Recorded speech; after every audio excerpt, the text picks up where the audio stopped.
사도행전 1장 1절에서 11절 말씀, 오늘 우리에게 주시는 하나님의 말씀으로 같이 읽겠습니다. 데오빌로여, 내가 먼저 쓴 글에는 무릇 예수께서 행하시며 가르치시기를 시작하심부터 그가 택하신 사도들에게 성령으로 명하시고 승천하신 날까지의 일을 기록하였노라. 그가 고난받으신 후에 또한 그들에게 확실한 많은 증거로 친히 살아계심을 나타내사 40일 동안 그들에게 보이시며 하나님 나라의 일을 말씀하시니라. 사도와 함께 모이사 그들에게 분부하여 이르시되 예루살렘을 떠나지 말고 내게서 들은 바 아버지께서 약속하신 것을 기다리라. 요한은 물로 세례를 베풀었으나 너희는 몇 날이 못 되어 성령으로 세례를 받으리라 하셨느니라. 그들이 모였을 때 예수께 여쭈어 이르되 주께서 이스라엘 나라를 회복하심이 이때니까 하니 이르시되 때와 시기는 아버지께서 자기의 권한에 두셨으니 너희가 알 바 아니오. 오직 성령이 너희에게 임하시면 너희가 권능을 받고 예루살렘과 온 유대와 사마리아와 땅 끝까지 이르러 내 증인이 되리라 하시니라. 이 말씀을 마치시고 그들이 보는 데 올려져 가시니 구름이 그를 가리어 보이지 않게 하더라. 올라가실 때 제자들이 자세히 하늘을 쳐다보고 있는데 흰옷 입은 두 사람이 그들 곁에 서서 이르되 갈릴리 사람들아 어찌하여 서서 하늘을 쳐다보느냐. 너희 가운데서 하늘로 올려지신 이 예수는 하늘로 가심을 본 그대로 오시리라 하였느니라. 아멘. 7월 첫째 주 학원 보고만 우리에게 주시는 말씀 제목은 초대교회가 미리 가진 언약입니다.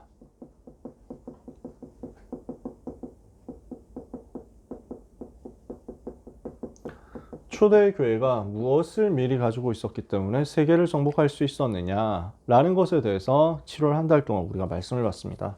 초대교회는 어떤 상황과 조건 속에 있었습니까? 초대교회가 처해 있는 상황이 어땠습니까? 자, 초대교회가 가지고 있었던 지역적 배경이라고 하면 갈릴리라는 동네거든요. 그러니까 지금으로 따지면 수도권이 아니고 굉장히 지방이라고 할 수 있습니다.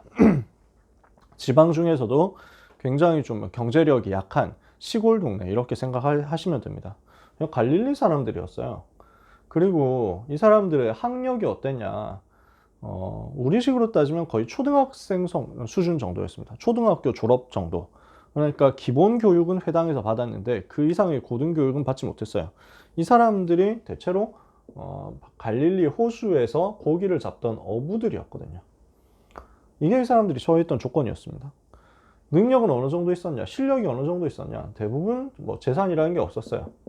그냥 고기 좀 잡고 먹고 그 다음에 남은 거 팔아가지고 겨우 생계 유지하는 정도였단 말이에요.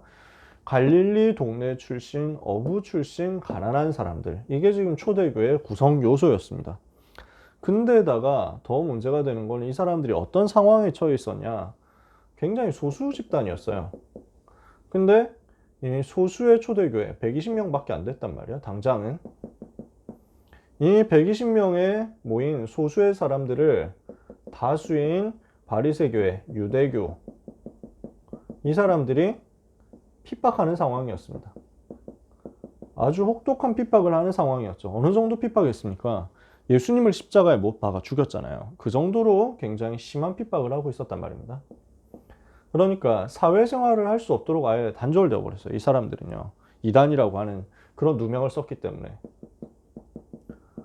자, 능력과 실력 세상으로 봤을 때는 보잘것없이 별로 가진 것 없었고요.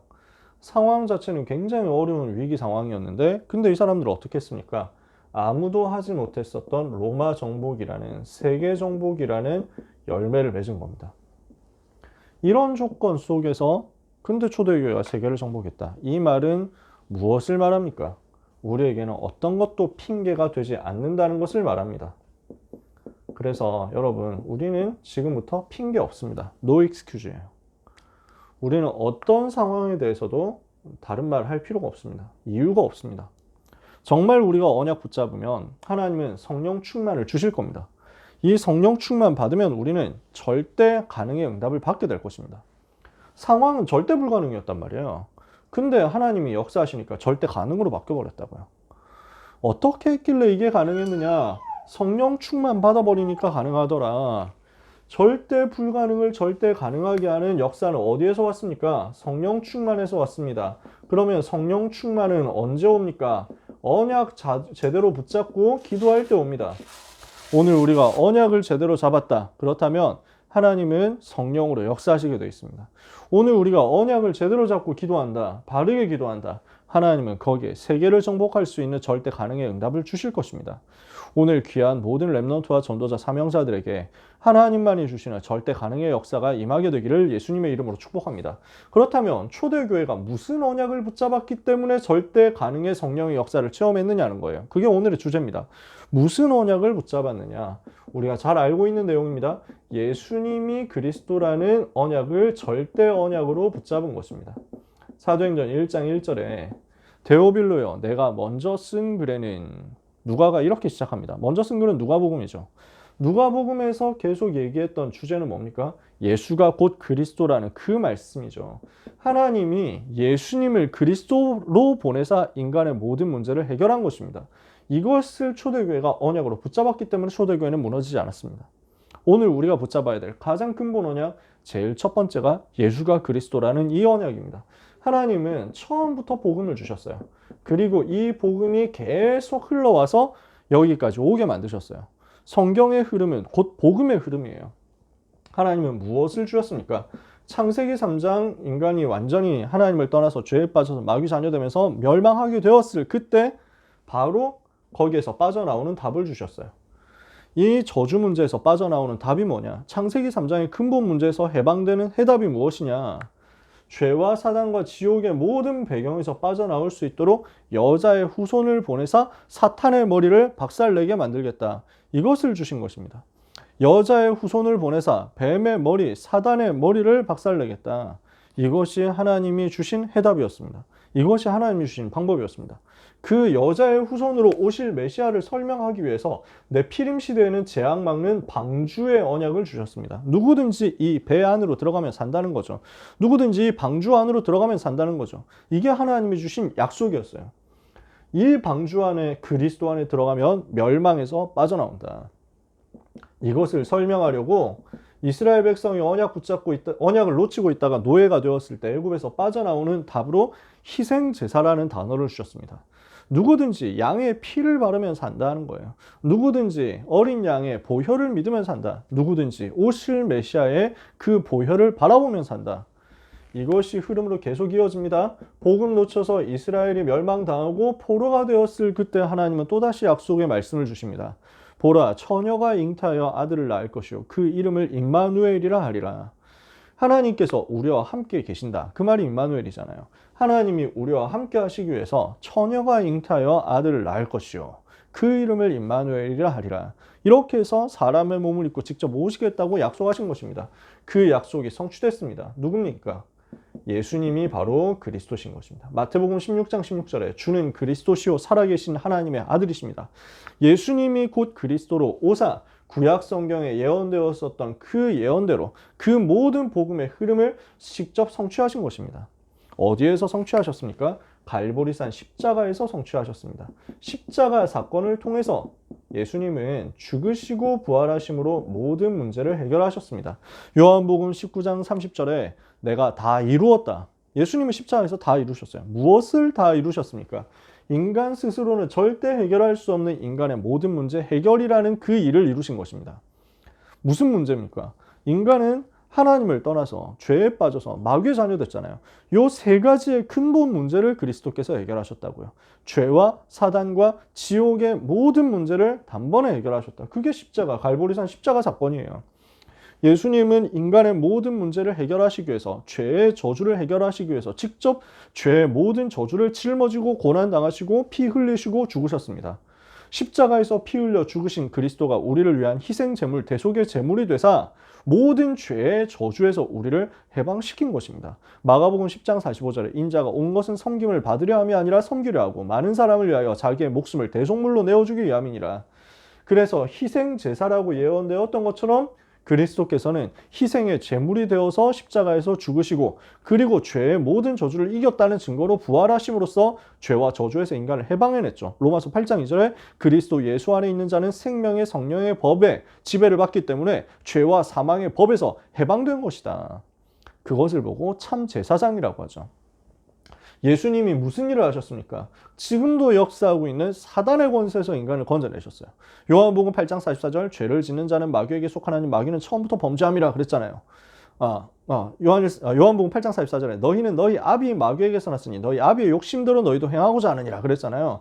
거기에서 건져낸 거예요. 요한일서 3장 8절에 죄를 짓는 자는 마귀에게 속하나니 마귀는 처음부터 범죄함이라 하나님의 아들이 나타나신 것은 마귀의 일을 멸하려 하십니다. 사탄의 권세를 깨트리고 사탄의 손에 잡혀 있었던 우리를 그 죄의 종에서, 사단의 종에서 건져낸 사건이 바로 십자가 사건이었어요. 사망으로서 사망의 권세를 잡은 자, 마귀를 없이 하셨다. 히브리서 2장 14절에. 그래서 그 일을 보고 참 왕의 일이라고 합니다. 그리스도는 참 왕이 되사 사탄의 권세를 꺾고 사단의 손에서 인간을 건져냈습니다. 그리스도는 참 선지자가 되사 무슨 일을 하셨습니까? 지옥의 운명 사주팔자에서 미래 모든 문제에서 우리를 건져내셨어요.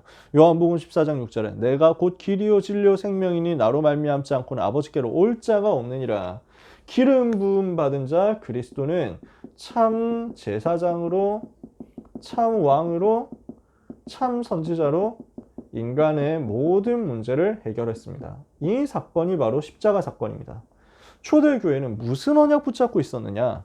예수님이 갈보리산 십자가에서 죽으시고 부활하심으로 이 복음의 흐름을 완성하시고 이 구원의 사역을 완성하시고 나의 모든 문제를 해결하셨다. 이것을 언약으로 붙잡은 거예요. 초대교회는 이걸 체험했거든요.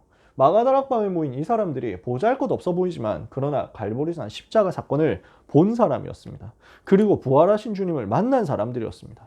주님은 분명히 죽으시고 분명히 부활하셨습니다. 그래서 주님은 모든 문제를 다 끝내버렸습니다. 부활하신 주님은 지금 무엇을 하고 계시느냐? 보좌에 앉으셔서 지금도 구원받은 자녀와 함께 하시고 역사하십니다. 지금도 구원받은 하나님의 자녀 속에 함께 역사하신다. 마태복음 28장 20절에 세상 끝날까지 항상 함께 하신다. 마가복음 16장 19절에서 20절에 보좌에 앉으신 주님이 제자들과 함께 하셨다. 오늘 우리는 무엇을 언약으로 붙잡아야 됩니까? 예수님이 그리스도 되시는 언약을 붙잡아야 됩니다. 무엇 속에서 붙잡아야 됩니까? 성경에 나오는 복음의 흐름 속에서 붙잡아야 됩니다. 성경 66권에 약속된 그 내용 그대로 예수님은 그리스도로 오셨습니다. 오셔서 무슨 일을 하셨습니까? 죄와 사탄과 지옥의 모든 문제에서 우리를 해방시켰습니다. 그분이 지금 어디 계십니까? 나와 함께 계십니다. 우리는 어떻게 됐습니까? 그분을 영접하고 하나님의 자녀가 됐습니다. 예수 그리스도를 구주로 영접한 우리는 갈보리산 십자가 모든 문제 해결한 그 사건이 바로 나의 응답의 사건이 되어서 나의 모든 문제를 해결받은 하나님의 자녀가 됐다는 거죠. 여러분의 인생의 모든 문제는 그리스도 안에서 끝났다는 거죠. 이것을 오늘 언약으로 굳게 붙잡는 여러분 되시기를 바랍니다. 그렇다면 문제와도 낙심할 거 없잖아요. 어려움 와도 낙심할 거 흔들리고 할 거 없잖아요. 왜? 모든 문제 이미 해결됐으니까. 여러분 미래에 대해서 염려할 필요 있습니까? 없어요. 아무 염려할 필요가 없습니다. 왜? 그리스도께서 다 끝내셨으니까. 모든 문제 끝내신 그리스도께서 여러분과 한 번씩 함께 하신다. 이렇게만 해도 대단할 텐데 여러분과 항상 함께 계신다. 가끔씩 함께 계시는 게 아니라 항상 함께 계신다. 여러분이 급할 때만 함께 계시는 것이 아니라 항상 세상 끝날까지 영원히 함께 계신다. 오늘 예수님이 그리스도라는 언약을, 예수님이 그리스도 모든 문제 해결자라는 언약을, 예수님이 그리스도 모든 문제 해결자이신데 그분이 나와 함께 하심으로 나의 모든 문제 끝났다는 언약을 굳게 잡는 여러분 되시기를 예수님의 이름으로 축복합니다. 두 번째 언약이 뭡니까? 초대교회가 붙잡았었던 두 번째 언약은 사도행전 1장 3절 하나님의 나라라는 이 언약입니다. 하나님의 나라를 말씀하셨다. 성경에 보면 이렇게 되어 있죠. 40일 동안 그들에게 보이시며 하나님 나라의 일을 말씀하셨다. 영어로는 about 그 kingdom of God에 대해서 말씀하셨다. about kingdom of God 이렇게 얘기하셨다는 얘기 지금 되어 있죠. 하나님의 나라에 대해서 말씀하셨다. 이게 무슨 말입니까? 하나님의 나라라는 말은 반대로 사탄의 나라가 있다는 말이거든요. 지금도 모든 불신자는 마귀의 종노릇하고 있죠. 요한복음 8장 44절에 마귀 자녀되어 있잖아요. 에베소서 2장 2절에 마귀의 종이 되어 있잖아요. 그래서 마귀는 지금 어떤 존재 됐습니까? 요한복음 14장 30절 세상의 임금, 고린도후서 4장 4절 세상 신 이렇게 되어가지고 세상을 완전 쥐고 있습니다. 에베소서 6장 12절 정사와 권세와 어둠의 세상을 주관하고 있습니다. 하늘에 있는 악한 영이 우리가 싸워야 될 대상입니다. 지금 사탄의 나라가 전 현장을 잡고 있습니다. 근데 그리스도는 무슨 일을 하셨습니까? 이 사탄의 나라를 완전히 무너뜨리신 거예요. 사단의 나라를 무너뜨리신 그리스도. 그래서 창세기 3장 15절에 사탄의 머리를 박살낼 것이다 약속했는데 그 약속대로 요한일서 3장 8절에 마귀의 일을 멸하셨잖아요. 그리스도는 오셔서 십자가에서 죽으시고 부활하심으로 마귀의 권세를 결정적으로 박살내시고 사단의 나라를 완전 무너뜨리셨어요. 그러니까 이 사단의 권세는 끝났습니다. 이것을 우리가 누리도록 만드신 것입니다. 현장에 분명히 영적인 그 존재가 활동하죠. 귀신들이 활동합니다. 사단이 지금도 불신자들을 왕노릇하면서 활동하고 있잖아요. 그런데 우리가 이것 때문에 두려워할 필요가 없어요. 왜? 하나님의 자녀에게는 이 사탄의 세력 이기는 권세가 주어졌기 때문이죠. 승리하는 권세가 하나님의 자녀에게 이미 와 있다. 마태복음 12장에 보니까 지금도 영적인 사실 분명히 있습니다. 불신자의 아비, 불신자의 왕노릇하고 있잖아요. 이래서 복음 없이 종교생활한다 이러면은 7배로 더 역사한다 했잖아요. 귀신이 더 들어간다니까. 마태복음 12장에서 예수님이 영적인 사실을 밝히면서 분명히 얘기했습니다. 내가 만일 하나님의 성령을 힘입어 귀신을 쫓아내는 것이면 하나님의 나라가 너희에게 이미 임하였느니라. 누가복음 10장 19절에는 내가 뱀과 전갈을 밟으며 원수의 모든 능력을 제어할 권능을 너희에게 이미 주었으니 너희를 해할 자가 결단코 없다. 사탄의 나라를 이기신 그리스도께서 우리에게 그 승리하는 권세를 똑같이 주셨습니다. 그리스도 이름 가지고 귀신을 쫓아내는 권세를 우리에게 이미 주신 거예요. 우리가 이 권세를 사용할 수 있습니다. 어떻게 사용합니까? 이 권세를 사용하는 것을 우리가 성령의 역사를 통해서 누릴 수 있습니다. 성령의 인도를 통해서 누릴 수 있습니다. 성령이 함께 하시고 성령이 역사하시고 성령께서 우리를 이끌어 가시는데 기도로서 우리가 이 응답 받잖아요. 그래서 우리 현장에 하나님의 나라가 임하도록 역사하시는 것입니다. 성령께서 내주하시고 성령께서 인도하심으로써 우리가 현장에서 흑암의 세력을 무너뜨리고 하나님의 나라가 현장에 임하도록 되는데 이 권세를 사용하고 누리는 것을 하나님의 나라다 이렇게 표현한 겁니다. 모든 렘넌트 여러분, 전도자 여러분, 우리가 무엇을 붙잡아야 되냐면요.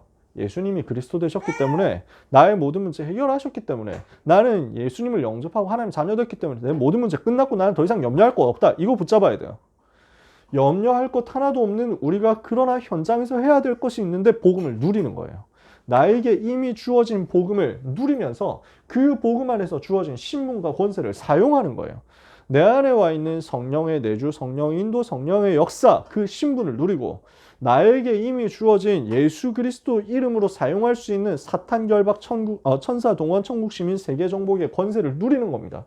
그 권세, 신분과 권세를 누리고 있으면 현장에 사탄의 나라가 무너지고 하나님의 나라가 임하게 되어 있습니다. 이게 우리가 붙잡아야 될 두 번째 언약입니다. 주님이 40일 동안 말씀하신 그 언약입니다. 오늘 하나님의 나라 누리고 체험하고 승리하는 여러분 되시기를 예수 그리스도 이름으로 축복합니다. 이 언약 붙잡은 사람에게 하나님은 반드시 약속대로 성령의 충만의 역사를 허락하시는 거죠. 이게 사도행전 1장 8절 우리가 세 번째로 붙잡아야 될 언약입니다. 오직 성령이 너희에게 임하시면 너희가 권능을 받고 예루살렘과 온 유대와 사마리아와 땅끝까지로 내 증인되리라. 이 힘이요.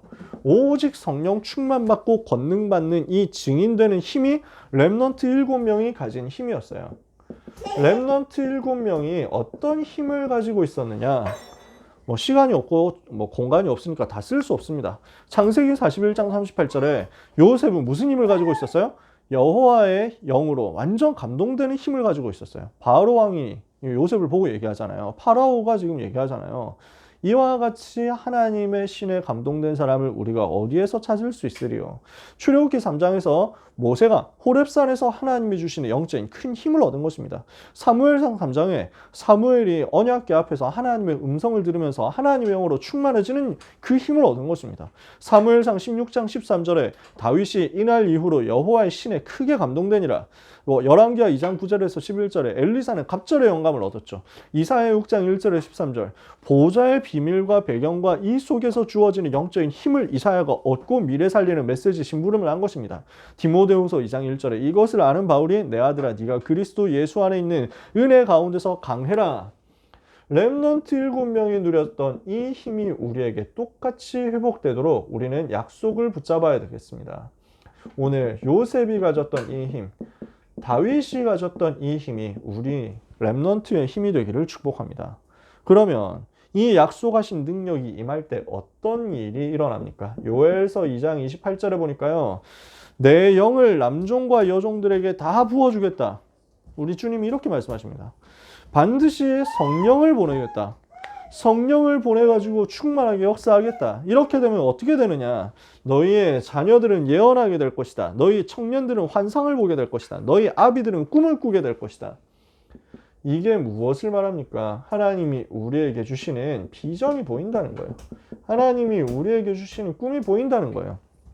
하나님이 우리에게 주시는 언약의 미래가 보인다는 것입니다. 너희의 자녀들은 그때 예언하게 될 것이다. 너희 청년들은 환상을 보고 비전을 보고 너희 늙은이들은 꿈을 꾸게 될 것이다. 꿈인데 이게 성취되면 비전이잖아요. 나이 많은 사람들도 꿈꿀 수 있다니까요. 청년들은 비전을 성취할 수 있다니까요. 자녀들은 미래를 볼 수 있다니까요. 이렇게 해서 어디로 가게 되느냐? 모든 민족에게 가게 됩니다. 어디로 가게 되느냐? 땅끝까지. 그때 주의 이름을 부르는 자는 누구든지 주의 이름을 부르는 자는 구원을 받을 것이다. 내 영을 모든 민족에게 부어주겠다. 모든 민족에게 성령으로 역사하겠다 했고요. 그때 그 모든 민족이 성령 받으면 미래를 보게 되고 구원을 받게 된다. 하나님이 주시는 모든 민족을 살리는 역사, 땅 끝까지 살리는 역사가 성령 충만 받으면 일어나는 거예요. 오직 성령 임하시면 권능받고 땅 끝까지 증인된다고 했잖아요. 그래서 마태복음 28장에 모든 민족에게 가라. 마가복음 16장에는 만민에게 가라. 사도행전 1장 8절에 땅 끝까지 가라. 창세기 12장에서 처음부터 하나님 말씀하셨어요. 모든 족속이 너로 말미암아 복을 받을 것이다. 땅의 모든 민족이 너로 말미암아 내 씨로 말미암아 복을 받을 것이다. 창세기 22장에도요. 그렇죠? 그러니까 하나님은 처음부터 계획하신 거예요. 모든 민족이 다 이 복음을 듣게 될 것이다. 그 중에서 주의 이름을 부르는 사람은 누구든지 다 구원을 받게 될 것이다. 그래서 우리에게 하나님이 주신 언약이 바로 세계복음화, 237, 5천 종족 살리는 세계복음화입니다. 이게 언제 이루어진다고요? 성령 충만 받을 때. 그래서 하나님이 우리에게 주시는 방법입니다. 지금부터 우리의 방법이 되어야 되는 것이 무엇이냐? 스가랴 4장 6절에 힘으로도 되지 아니하고 능으로도 되지 아니하고 오직 나의 신으로만 되느니라. 오직 여호와의 영으로만 된다. 그래서 우리는 뭐 해야 돼요? 오직 성령 충만 받는 거예요. 나에게 오직 성령 충만 주옵소서. 이것을 두고 여러분이 언약 잡고 기도하다가 승리하시기를 바랍니다. 예수님이 그리스도 되셔서 우리의 인생의 모든 문제 끝났습니다. 오늘 우리가 할 것은 하나님의 나라를 누리는 것입니다. 하나님은 우리 미래에 성령 충만 주셔서 땅끝까지 증인되는 역사를 허락하실 것입니다. 오늘 이 언약을 138로 굳게 붙잡은 여러분들이 기도하기 시작할 때 하나님은 모든 무능을 넘어서서 모든 상황을 넘어서서 세계를 살리는 절대 가능의 여정을 가게 하실 거예요. 그래서 오늘 우리는 무엇을 해야 되겠습니까? 나의 연약 대신에 하나님의 권능으로 집중해야 되겠습니다. 나의 무능 대신에 하나님이 주시는 언약에 집중해야 되겠습니다. 한국어로 보면 한 글자 차이잖아요. 한 획 차이라니까. 근데 우리가 자꾸 내 연약함에 집중한다니까. 하나님이 우리가 무엇을 하라고 하시느냐? 언약에 집중해라. 여러분, 언약 붙잡는 순간 그 모든 연약함은 무너지게 될 것입니다. 모든 무능은 무너지게 될 것입니다. 오늘 언약에 집중하는 응답을 받아야 되겠습니다. 성령 충만을 위하여 집중하는 응답을 받아야 되겠습니다. 그러면 어떻게 해야 되느냐? 내게 주신 언약이 무엇인지를 발견해야 되거든요. 나의 언약을 발견하기 위해서 필요한 게 뭐냐면 말씀 편집입니다. 말씀을 편집한다는 것은 말씀 몇 개 듣고 그 속에서 내가 듣고 싶은 것만 골라서 들어야지 하는 게 아닙니다. 말씀을 편집한다는 것은요, 지금 나오고 있는 모든 말씀의 흐름을 다 쫓아간다는 거예요. 말씀의 흐름을 다 붙잡는다는 겁니다. 그 속에서 모든 말씀을 모아놓고 나니까요, 거기에서 나에게 주시는 메시지가 딱 떠올라서 나에게 다가옵니다. 나의 CBDIP가 나온다니까. 이 언약이 나한테 각인되는 만큼 우리에게는 집중이 회복될 거예요. 그래서 언약이 각인되게 하옵소서. 여러분 그렇게 기도하셔야 돼요. 이러면은 굉장한 집중이 회복되면서 분산, 분열, 집착, 중독이라는 모든 영적인 문제의 근본, 뿌리가 치유되는 역사가 일어날 거예요. 복음 누리는 집중 속에서만 나오는 치유입니다. 이 치유가 일어나면 여러분한테 어떻게 됩니까? 하나님이 원래 인간에게 주셨던 그 하나님의 형상 있잖아요. 하나님의 이미지, 이게 여러분 속에 다 있다니까요. 우리에게 다 있잖아요. 이 이미지 속에 있는 어마어마한 불신자 말하는 잠재력, 포텐이 터지는 거지. 이것을 가지고 불신자 절대 상상도 못하는 세계 살리는 절대 가능의 역사를 이루는 거거든요. 그래서 이 언약이 우리한테 각인되어 있어야 되는데 어떻게 각인되어 있어야 됩니까? 내 마음과 생각에 항상 떠오르도록 각인시켜야 됩니다. 그러면 어떻게 되느냐? 우리의 뇌에 머물러 있게 됩니다. 내 뇌에, 영혼에 하나님의 말씀이 각인된다고 생각해 보세요. 나의 뇌 속에 하나님의 언약이 각인되고 그 언약이 내 영혼 깊은 곳까지 새겨진다. 이러면 어떻게 돼요? 이게 하늘 보좌와 소통되고 연결되는 역사가 일어납니다. 그러면 더 이상 내 능력으로 사는 게 아니에요. 내 능력으로 고민하는 게 아니에요. 하나님은 그 언약 붙잡은 내가 하나님이 주시는 권능으로 승리하도록 역사하시는 것입니다. 이때 하나님은 여러분에게 나의 언약이 말씀 편집 속에서 붙잡아지고 집중 속에서 언약을 각인하고 있는 나에게 무엇을 허락하시느냐? 미리 보게 하시고 미리 가지게 하시는 역사를 허락하실 것입니다. 미리 보는 언약 붙잡은 자에게 미리 보게 하시는 그 역사, 비전 붙잡은 자에게 미리 가지게 하시는 그 역사가 이때 비로소 나타나는 거죠. 말씀을 마칩니다. 귀한 모든 렘넌트와 전도자 여러분, 우리는 말씀을 각인할 수 있도록 말씀이 먼저 편집되는 응답을 받아야 되겠습니다. 말씀을 편집하기 위해서 우리는 훈련 스케줄 속으로 들어가야 되겠습니다. 우리는 이제 여름 훈련 스케줄을 앞두고 있죠. 그렇게 긴 여름방학은 아니지만 그러나 올해도 하나님이 우리에게 주신 영적인 흐름은 있습니다. 그래서 렘넌트 리더 수련회, 세계 렘넌트 대회 주시는 말씀을 지금부터 기대하면서 사모하면서 기도하셨으면 좋겠어요.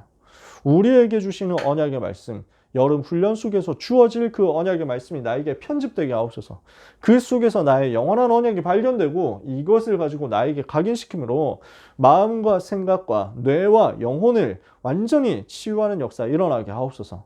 이것을 가지고 하늘 보좌의 비밀과 능력을 누리는 역사가 일어나게 해주옵소서. 그렇게 기도하면서 준비하게 되시기를 바랍니다. 이번 여름이 여러분에게 있어서 영적인 큰 집중이 회복되는 역사 있게 되기를, 그런 역사 일어나는 여름이 되기를 예수 그리스도의 이름으로 축복합니다. 기도하겠습니다. 하나님 감사합니다. 초대교회가 언약 붙잡았던 것처럼 우리가 언약 붙잡게 하여 주시옵소서. 예수가 그리스도 하나님의 나라 성령 충만 그 언약을 오직으로 붙잡게 하여 주시옵소서. 이 언약을 붙잡고 주님 바라보며 집중하고 기도하다가 권능받고 세계를 정복했던 초대교회처럼 우리가 어떤 상황과 어떤 조건에 대해서도 핑계대지 않고 오직 그리스도께 집중함으로 하나님이 주시는 능력을 얻어서 연약을 초월하게 되기를 기도합니다. 모든 하나님의 자녀들에게 오늘 약속하신 성령의 충만함을 부어 주시옵소서. 말씀이 편집되며 말씀이 각인되며 이것으로 미리 보고 미리 가지는 역사가 모든 귀한 렘넌트 전도자들에게 임하게 하여 주옵소서. 예수 그리스도의 이름으로 기도합니다. 아멘.